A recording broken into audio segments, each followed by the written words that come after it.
감사합니다. 오늘도 마지막 날 함께 하신 여러분들을 주님의 이름으로 환영합니다. 우리 옆서 나가 인사하십니다. 큰 은혜 받으시기 바랍니다. 그렇게 인사합니다. 큰 은혜 받으시기 바랍니다. 큰 은혜 받으시기 바랍니다. 예, 감사합니다.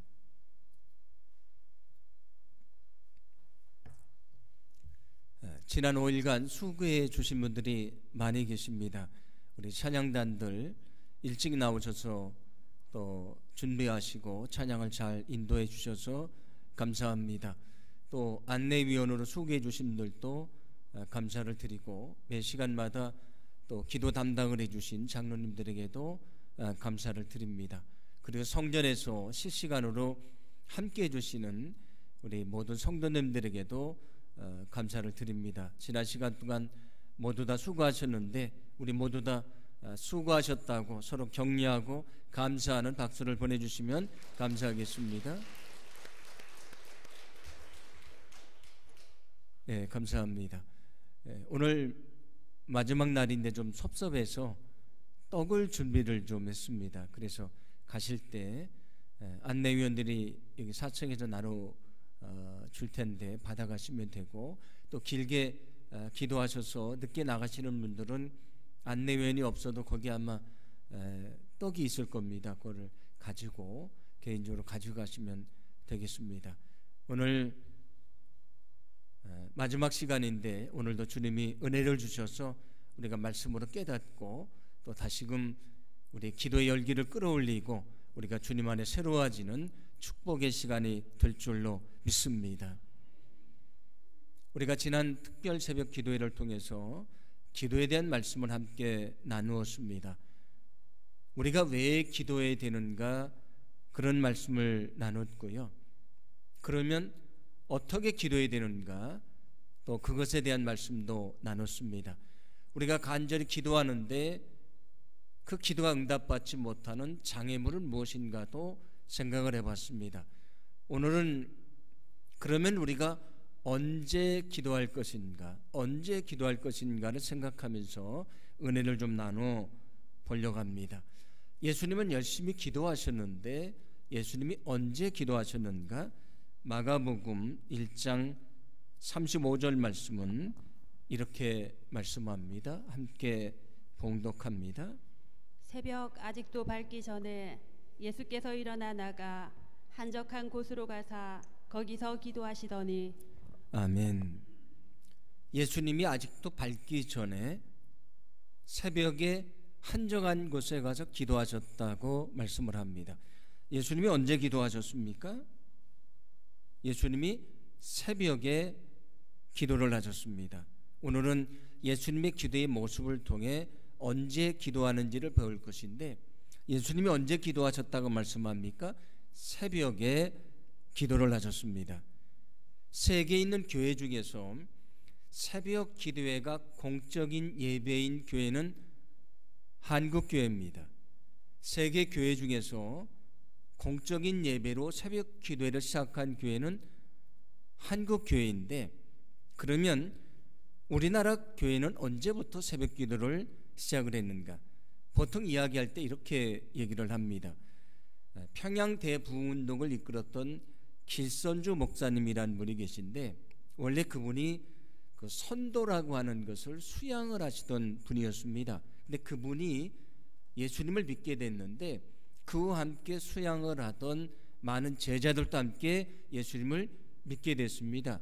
근데 그분들이 옛날에 선도를 수양할 때 어떻게 했냐면 새벽에 일찍 일어나서 목욕 재개를 하고 수양을 했었습니다.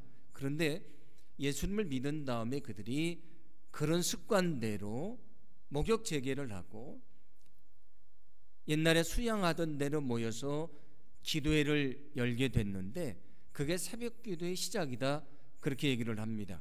그래서 평양 대부흥운동이 일어났을 때에 이 새벽 기도회를 통해 많은 은혜를 받았다, 그런 기록이 있습니다. 그러나 그것 이전에도 이곳저곳에서 새벽 기도회가 있었다고 하는 많은 기록이 남아져 있습니다. 아무튼 중요한 것은 새벽 기도가 공적인 기도하게 된 것, 예배가 된 것은 한국 교회입니다. 한국 교회가 이렇게 성장한 것은 새벽에 모여서 기도했기 때문이라고 하는 말씀입니다. 그런데 더 중요한 게 있습니다. 누가 새벽에 기도하셨는가? 오늘 말씀처럼 예수님이 새벽에 기도를 하셨습니다. 왜 예수님이 새벽에 기도를 하셨을까? 새벽은 가장 고요한 시간입니다. 그 시간은 우리가 하나님을 깊이 만날 수 있는 시간입니다. 그래서 우리나라의 옛날 어르신들도 예수를 믿지 않을 때에 언제 정한수를 떠놓고 기도를 했는가? 새벽에 그들이 기도를 했습니다. 하나님께 기도를 드린 것은 아니지만 그 시간이 가장 고요한 시간, 영적인 시간인 것을 알고 있었기 때문입니다. 새벽은 어떤 시간인가? 가장 고요한 하나님을 만날 수 있는 영적인 시간입니다.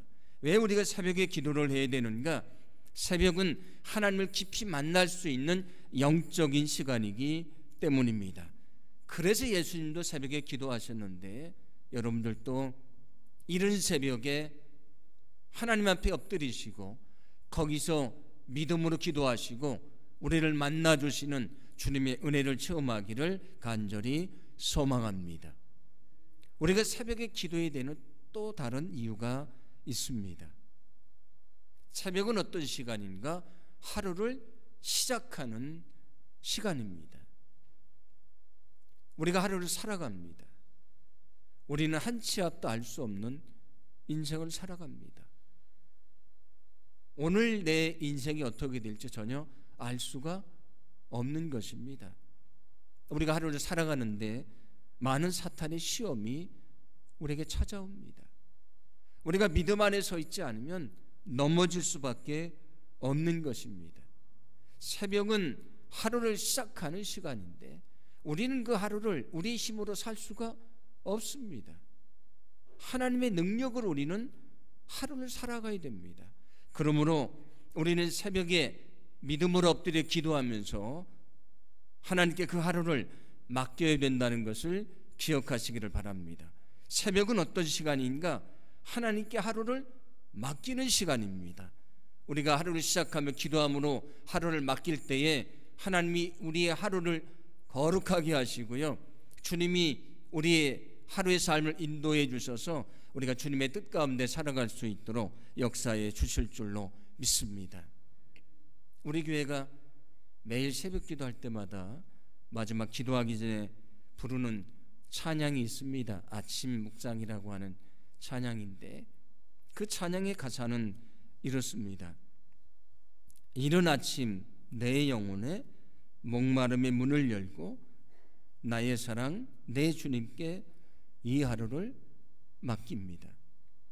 하루를 시작하며 우리는 주님께 맡기며 시작을 해야 됩니다. 여러분, 하루를 시작하는 새벽에 우리는 기도해야 된다는 것을 기억하시기를 바랍니다. 우리는 하루를 기도로 시작해야 되는 것입니다. 그러면 하나님이 하루 동안 우리 삶 속에 동행해 주실 것입니다. 필요할 때에 우리에게 지혜를 주실 것입니다. 우리에게 능력이 필요할 때에 능력을 공급해 주실 것입니다. 우리에게 시험이 찾아올 때에 이기게 하시고 우리를 거룩하게 하실 줄로 믿습니다. 예수님이 제자들을 부르시는데 어떻게 하고 제자들을 부르셨는가? 성경은 이렇게 말씀합니다. 누가복음 6장 12절과 13절인데 함께 봉독합니다. 이때에 예수께서 기도하시러 산으로 가사 밤이 새도록 하나님께 기도하시고 밝음에 그 제자들을 부르사 그 중에서 12를 택하여 사도라 칭하셨으니. 아멘. 예수님이 제자들을 선택하시는데 어떻게 하고 선택하셨다고 말씀을 합니까? 밤이 새도록 기도하시고 선택을 하셨다, 그렇게 말씀을 합니다. 밤을 새워가며 기도하는 것을 뭐라고 말합니까? 철야 기도회라고 얘기를 합니다. 이 밤에 기도하는 것은 간절한 기도입니다. 우리가 인생을 살다 보면 인생의 문제로 밤에 잠을 이루지 못할 때가 있지 않습니까? 여러분, 만약에 여러분에게 인생의 문제가 있어서 밤에 잠이 오지 않는다면 여러분 그 밤에 기도하기를 간절히 소망합니다. 우리에게 인생의 문제가 찾아옵니다. 여러분, 우리 인생의 문제가 있을 때에 때로 밤을 새워가며 기도하기를 간절히 원합니다. 여러분, 우리는 때로 철회하며 간절히 기도해야 된다는 사실을 믿으시기를 바랍니다. 우리가 잠을 자지도 않고 기도한다는 것은 그만큼 간절하다는 것입니다. 하나님 우리의 간절한 기도를 외면하지 않으실 것입니다. 반드시 우리의 간절한 기도를 들으시고 응답해 주실 줄로 믿습니다. 그러면 철야 기도를 언제 제일 먼저 시작한 것인가? 역사적으로 보면 존 웨슬리 시대의 감리교인들이 철야 기도회를 제일 먼저 시작을 했습니다. 원래는 자생적으로 생긴 기도입니다. 어떻게 자생적으로 생겼냐면 이게 저녁에 집회를 했습니다. 그런데 집회를 끝나고 사람들이 은혜를 받고 돌아가지를 않고 밤을 새며 가며 기도를 했습니다. 그것에 대해서 존 웨슬리는 고민에 빠졌었습니다. 저들이 방언도 하고 입신도 하고 놀라운 기적의 역사가 나타나는데 이게 정말 하나님의 역사인가 또는 귀신의 역사인가 고민하기도 했습니다. 그런데 그는 그게 하나님의 역사인 것을 깨닫게 됐습니다. 그래서 자생적으로 생긴 감리교의 철야 기도회를 공적인 예배로 인정을 하기 시작을 했고요. 한 달에 한 번씩 철야 기도회를 시작을 했습니다. 야성회라고 하는 이름으로 철야 기도회를 했고요. 우리가 12월 31일 날부터 1월 1일까지 그 밤에 기도를 하지 않습니까? 예배를 하는 것을 송구영신 예배라고 하는데 그 송구영신 예배도 이런 철야 기도회 중에 하나였습니다. 그래서 그때 감리교인들이 무슨 예배를 드렸냐면 새해를 맞이하면서 언약갱신 예배를 드렸습니다. 우리 교회도 12월 31일 날 언약갱신 예배를 드리면서 새로운 한 해를 맞지 않습니까? 그게 철야 기도의 하나였습니다. 철야 기도는 감리교인들이 제일 먼저 시작을 했고요. 우리나라는 언제부터 시작을 했는가? 아까 말씀드렸던 평양 대부흥운동 때부터 시작했다고 하는 기록이 남아 있습니다. 한국교회는 간절히 기도하던 교회였습니다. 어떻게 간절히 기도했는가? 새벽에도 열심히 기도를 했고요. 밤에도 기도를 했고 철야를 하며 기도를 했습니다. 한국교회가 어떻게 성장했는가?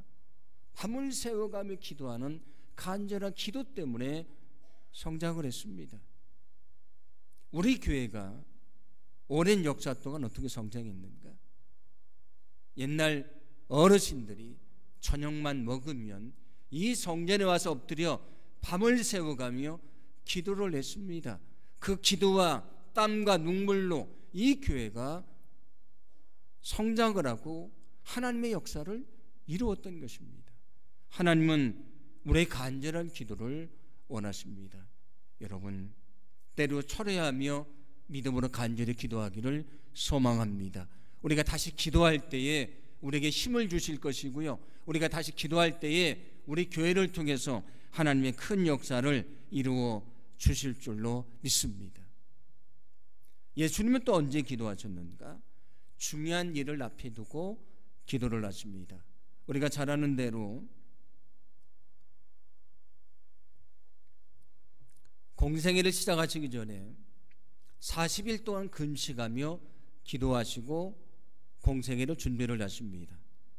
그리고 앞에서 말씀드렸던 것처럼 제자들을 선택하시기 전에 밤을 새워 기도하시고 제자들을 선택을 하십니다. 그리고 십자가를 앞에 두고 예수님은 겟세마네 동산에서 처절하게 기도하십니다. 마태복음 26장 39절 말씀인데 함께 봉독합니다. 조금 나아가사 얼굴을 땅에 대시고 엎드려 기도하여 이르시되 내 아버지여 만일 할만하시거든 이 잔을 내게서 지나가게 하옵소서. 그러나 나의 원대로 마시옵고 아버지의 원대로 하옵소서 하시고. 아멘. 예수님은 하나님의 아들이십니다. 그런데 우리와 똑같은 인간의 몸을 입고 오셨습니다. 예수님도 찔리시면 아프시고요. 예수님도 맞으시면 아프십니다. 우리와 똑같은 모습을 가지고 오셨기 때문에 십자가에 못 박혀 죽는 것이 얼마나 고통스러운지를 알고 계셨습니다. 그래서 예수님도 그 고통 때문에 두려움을 느끼셨고요. 그래서 하나님 앞에 간절히 기도를 합니다. 할 수만 있다면 이 고통의 잔을 거두어 주십시오. 그랬으면 좋겠습니다. 그런데 내 뜻이 아니고 아버지의 뜻대로 되기를 원합니다. 십자가를 앞에 둔 중요한 일을 두고 처절하게 기도하십니다. 그때 십자가를 지는 것이 하나님의 뜻인 것을 깨닫게 되셨습니다. 그래서 예수님을 잡으러 온 사람들에게 자기를 내어 주시게 됩니다. 우리 인생을 살다 보면 중요한 것을 결정을 해야 되고 중요한 일이 우리 앞에 놓이게 될 때가 있습니다. 여러분, 우리 인생은 우리 생각대로 되는 것이 아닙니다.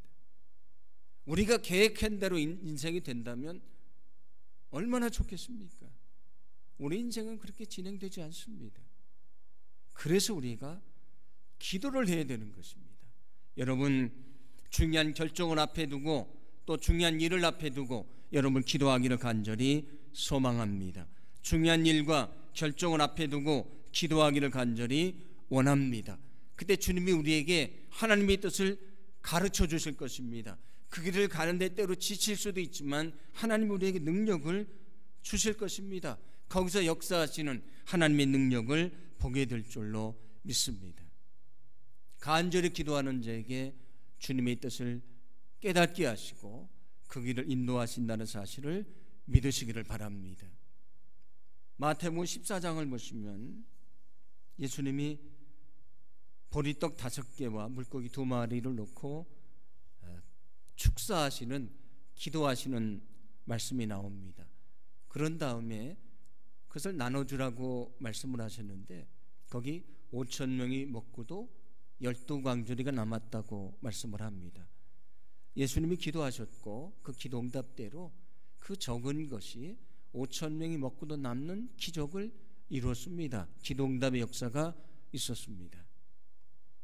그 이후에 예수님은 무엇을 하셨는가? 기도 응답의 역사가 있은 다음에 예수님은 무엇을 하셨는가? 사람들과 제자들을 보내신 다음에 이렇게 하셨다고 말씀을 합니다. 마태복음 14장 23절인데 함께 봉독합니다.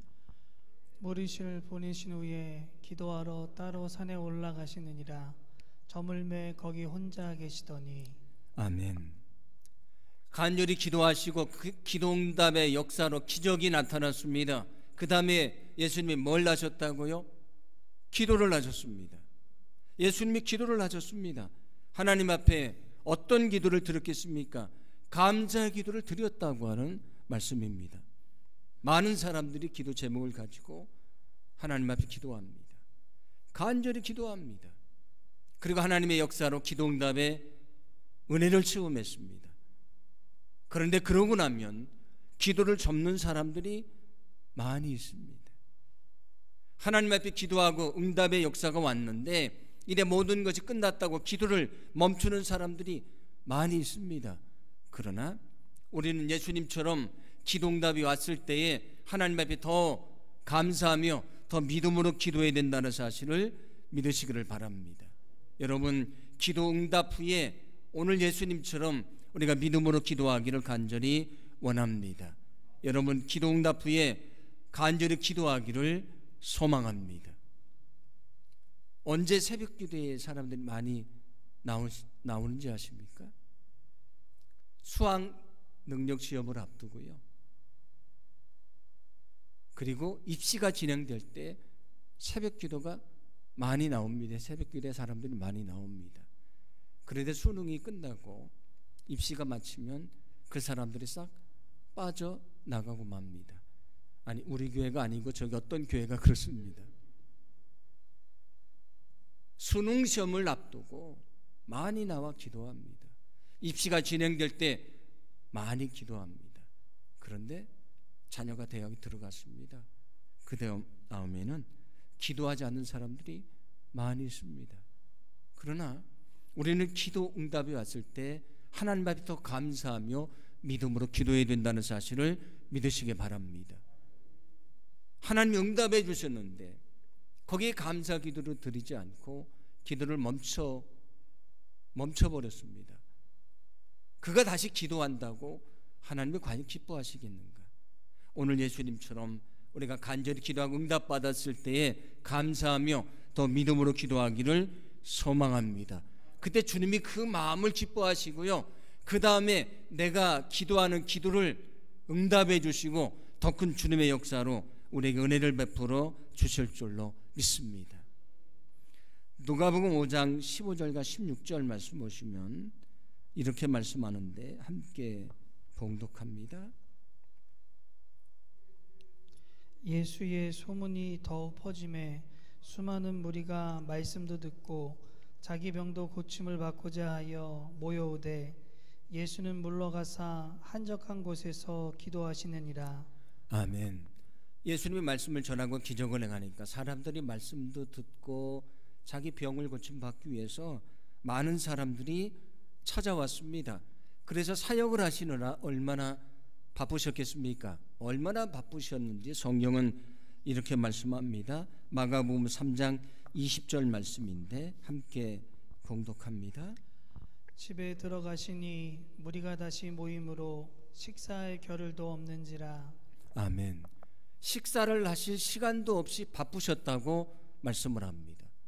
그렇게 사역이 바쁘셨는데 아까 그 16장 누가복음 5장 16장을 보시면 뭐라고 말씀합니까? 예수님은 물러가서 한적한 곳에서 기도하셨다고 말씀을 합니다. 예수님이 언제 기도하셨는가? 시간이 날 때, 여유로울 때 기도하시는 것이 아니고 가장 바쁠 때 기도하셨다고 말씀을 합니다. 왜냐하면 하나님의 능력은 기도할 때 나오기 때문입니다. 여러분, 우리는 바쁠 때 더 기도해야 된다는 사실을 기억하시기 바랍니다. 왜냐하면 바쁘면 우리가 더 힘이 들지 않습니까?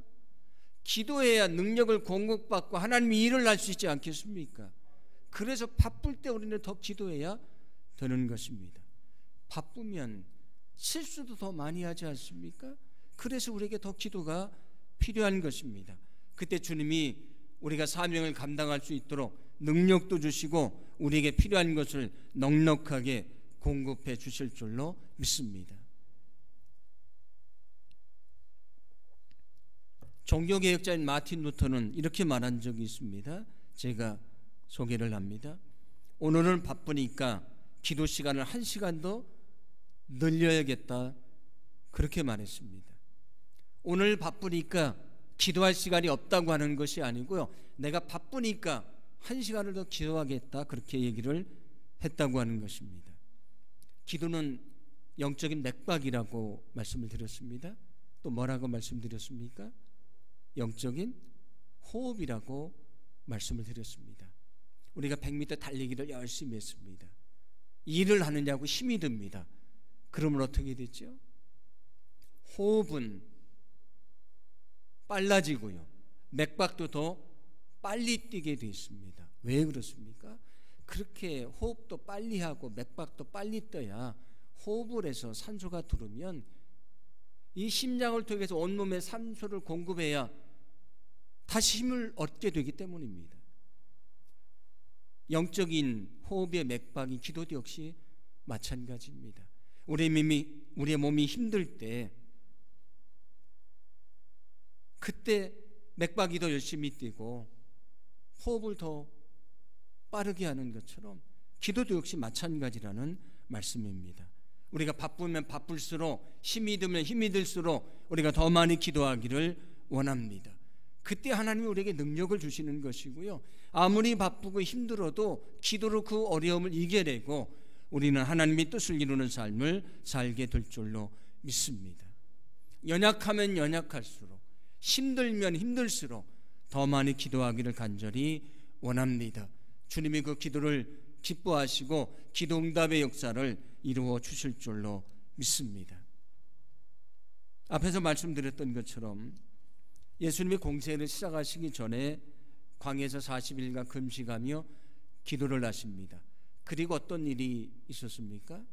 사탄의 3번에 걸친 시험이 있었습니다. 예수님은 그 시험이 오실 줄 알고 미리 기도로 준비를 하신 것입니다. 그래서 기도하심으로 사탄의 시험을 물리치시고요, 또 무엇으로 물리치십니까? 말씀으로 물리치십니다. 3번에 걸쳐서 구약 성경 말씀을 인용하시면서 물리치십니다. 왜 우리가 기도를 해야 되는가? 사탄은 끊임없이 우리를 유혹하기 때문입니다. 베드로전서 5장 8절인데 함께 봉독합니다. 근신하라 깨어라, 너희 대적 마귀가 오는 사자와 같이 두루다니며 삼킬 자를 찾나니. 아멘. 배고픈 사자처럼 삼킬 자를 찾고 있다고 말씀을 합니다. 우리가 영적으로 깨어있지 않으면 그 시험에 넘어지고 마는 것입니다. 우리를 깨어있게 하는 것은 무엇인가? 그것은 바로 기도라고 하는 사실을 여러분 분명히 믿으시기를 바랍니다. 예수님께서 십자가를 앞에 두시고 겟세마니 동산에서 기도를 하시는데 제자들에게 깨어있으라고 말씀하십니다. 근데 제자들이 어떻게 하고 있었습니까? 깨어있지를 않고 잠을 자고 있었습니다. 그들을 책망하시며 하신 말씀이 이것입니다. 마태복음 26장 41절인데 함께 봉독합니다. 시험에 들지 않게 깨어 기도하라. 마음에는 원이로되 육신이 약하도다 하시고. 아멘. 시험에 들지 않게 너희는 깨어있으라 말씀을 합니다. 어떻게 깨어있으라? 깨어 기도하라고 말씀을 합니다. 우리를 영적으로 깨어있게 하는 것은 기도입니다. 사탄이 지금도 우리를 유혹하는데 어떻게 영적으로 깨어서 이길 수 있는가? 기도라고 하는 것입니다. 여러분, 죄의 유혹이 있을 때에 기도하기를 소망합니다. 기도해야만 죄의 유혹을 이길 수가 있는 것입니다. 기도하지 않으면 사탄의 시험에 넘어지고 마는 것입니다. 사탄의 시험은 언제 찾아올지 알 수 없습니다. 그래서 우리는 늘 깨어 기도해야 되는 것입니다. 우리가 늘 깨어 기도할 때에 우리에게 능력을 주셔서 어떤 시험이 찾아오든지 어떤 유혹이 찾아오든지 우리가 믿음으로 이길 수 있도록 역사해 주실 줄로 믿습니다. 성경은 우리에게 또 이렇게 기도하라고 말씀을 합니다. 에베소 6장 18절 말씀, 데살로니가전서 5장 17절 말씀, 골로새서 4장 2절인데 함께 봉독합니다. 항상 성령 안에서 기도하고 쉬지 말고 기도하라. 기도를 계속하고 기도에 감사함으로 깨어 있으라. 아멘. 항상 기도하라. 쉬지 말고 기도하라. 너희는 기도를 계속하라고 말씀을 합니다. 호흡이 멈추면 안 되고 맥박이 멈추면 안 됩니다. 그러면 사람은 죽습니다. 영적인 호흡, 영적인 맥박이 기도를 멈추면 우리 영혼은 죽습니다. 항상 호흡을 하고 맥박이 뛰는 것처럼 우리는 기도를 해야 됩니다. 여러분, 우리는 항상 기도해야 된다는 것을 기억하시기 바랍니다. 여기 항상 기도한다는 것은 먼저 뭘 말씀하냐면 매일매일 기도의 시간을 정해놓고 기도의 장소로 나가라고 하는 것입니다. 그게 항상 기도하는 것입니다. 그리고 하루를 살아가는 순간순간마다 하나님의 도움이 필요할 때가 있습니다. 그때 기도하라고 하는 말씀입니다. 웨슬리가 권장을 했던 외침의 기도라고 하는 것이 있습니다. 화살 기도라고도 얘기를 하는데 순간순간 하나님의 도우심을 구하는 아주 짧은 기도를 말합니다. 오 나의 하나님이시여 나의 주님이시여 나를 도우소서. 오 주여 내 마음을 높이 듭니다. 주님을 찬양합니다. 할렐루야 아멘. 사탄아 물러가라. 시험이 찾아올 때 외치는 외침의 기도입니다.